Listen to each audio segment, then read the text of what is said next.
So I'm here with William White of Di Bianco. The company, when did you launch? I created this company just over 3 years ago, and it's a fourth generation shoemaking family based just outside of Naples. And we use a lot of the old historical shoemaking techniques. Everything's made by hand.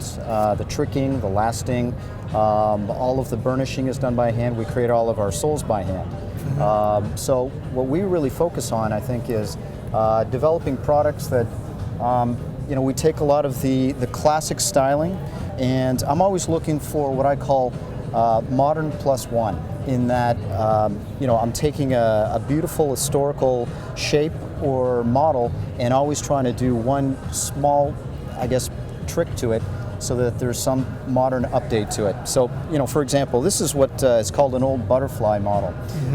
So what we did is we sort of shaved it down so that it's more of a modern penny.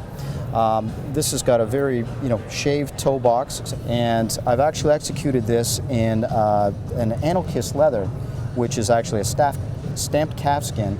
But the beautiful thing that we have here is a little bit of texture, and then you can see the deep burgundy, which has the highs and lows in it, and we burnish on the toe and on the heel. Again, it's a very classic style, but done in a very modern way. Can you explain the burnishing process? Sure. Well, here's an example where what we've done here is this actually starts out as a very neutral brown. For example, this shoe started out with a very neutral color brown here. What we've actually done is stripped off some of the colors and brought it down to a lighter color, and then we start applying different colors. So this has got some browns, it actually has some blacks. This is a color called Zenzero, which actually has a drop of olive. It's beautiful. So we're always trying to get this effect where we have some highs and lows. Some people call it a patina, some people call it burnishing.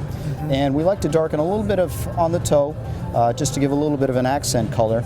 But it's really this effect that when you put it up against some neutral colors, navies and the grays, it really brings up a suit. So it takes about 3 hours to do a pair of shoes. We use aniline, we use alcohol, we're using polish, and it's all done by hand. Can you please tell me why,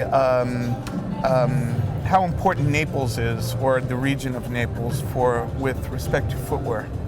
Historically, Tuscany and the Marche region in Italy has been very popular. However, I think Naples it always has been, and it continues to be very strong because the handwork. Obviously, everybody knows about their sartorial capabilities, shirts and tailored clothing. But at the same token, there's a lot of shoemakers that have been there for generations. So there's a little bit of a resurgence, and that's where I do most of my work is in Naples. You find people are very dedicated. They've been doing it the same type of jobs for generations. So there's a lot of history there. And where can we find Di Bianco product? Di Bianco around the country, great stores like Stanley Korshak, Mario's, Andreessen Morton, Boyd's here in the Northeast. And a website, e-commerce?